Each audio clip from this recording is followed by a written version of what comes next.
I finally get it. That's what I said to myself after driving the supercharged 2013 Range Rover for a week. I had just gotten out of a competitive brand, and I felt like I had gotten out of a tractor and into a limousine. I don't remember any previous versions of the Range Rover being quite as luxurious. A friend of mine in the car business once said that he couldn't believe New York City is the world's biggest market for Range Rover. He said that unless you were going off-roading in Central Park, he didn't understand why you'd want one. I do. Even if you don't have a ski house in Vermont, driving through Manhattan, dodging taxis, potholes, texting pedestrians, and cyclists using the City Bike program, it's an awful lot like off-roading. It was wonderful to have a vehicle with the space and luxury of the Range Rover that was also nimble, kind of like a linebacker who also does ballet. While driving through the madness that is Midtown, I had an overwhelming feeling that everything was right with the world, at least my world, inside the six-figure beast from Britain. The cabin remained as serene as the library at Downton Abbey until I got to the Easy Pass lane and realized that no matter how I held the tag, it was not going to transmit through the windshield. I'm not sure if it had more to do with the solar film on the glass or the gold thread between the panes. The thread is designed to defog the windshield without drying out your contacts by blowing hot air in your face. The Range Rover is definitely one of those cars that will require the bumper-mounted toll transmitter if you live in an area with tolls, which always makes me wonder why car companies can't integrate the transmitters behind the grille or some other universal place that's out of sight.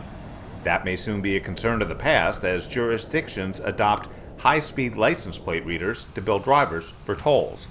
If you're planning on running for the Greenwich Town Council, you won't be able to attach your magnetic campaign sign to the door. It won't stick. The door, the hood, and a lot of the rest of the car is aluminum. That saves weight, which improves performance.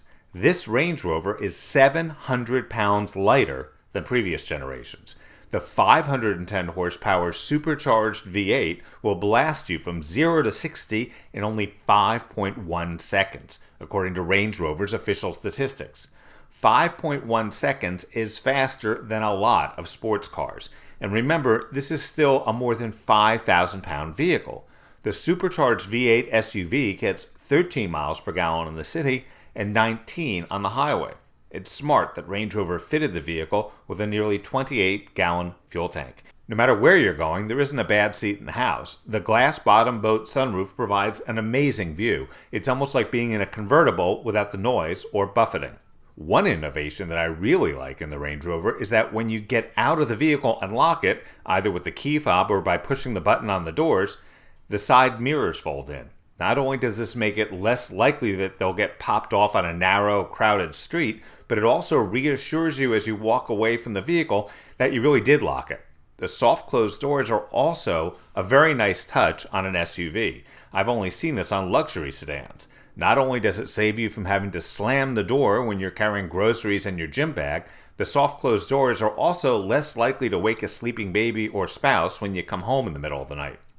While the seats in the Range Rover are extremely comfortable, I'm not sure how I feel about the controls for the heating and cooling function for the fine leather club chairs. You have to hit a hard button on the dash, then a schematic of the seat pops up on the navigation screen, then you have to use the touchscreen to make your seat warmer or cooler. That's not the easiest thing in the world to do when the vehicle is in motion. Yeah, I know, you're supposed to do all this while parked.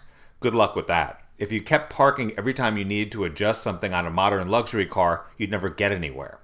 The center console has a small refrigerator in it so you can maintain the proper Fahrenheit of your Fiji water. The 825-watt 19-speaker sound system made me feel like I had gotten to Carnegie Hall, but without all the practicing. The upgraded system was amazing enough that a few times I turned off the audiobook I was listening to and just rocked out because I could. I don't know where Billy Idol lives, but I had Moni Moni cranked up so loud that he could probably hear it in his living room. The accordion-style hardcover for the storage area took a little getting used to, but the dual-mode power tailgate was a wonder.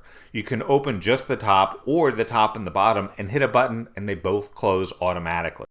One of my favourite pictures of Range Rover is of the Duke of Edinburgh actually standing on the lower tailgate while he's watching some racing. He's beautifully dressed, and for me it says it all about the split tailgate for Range Rover. You can adjust the ride height on the Range Rover for either ease of entry or egress, or make it high enough to clear large off-road obstacles. It's also fun to adjust it while sitting in traffic and freak out the cab drivers who don't understand why your car seems to be getting bigger and bigger. The base price for the Supercharged 2013 Range Rover is $99,100.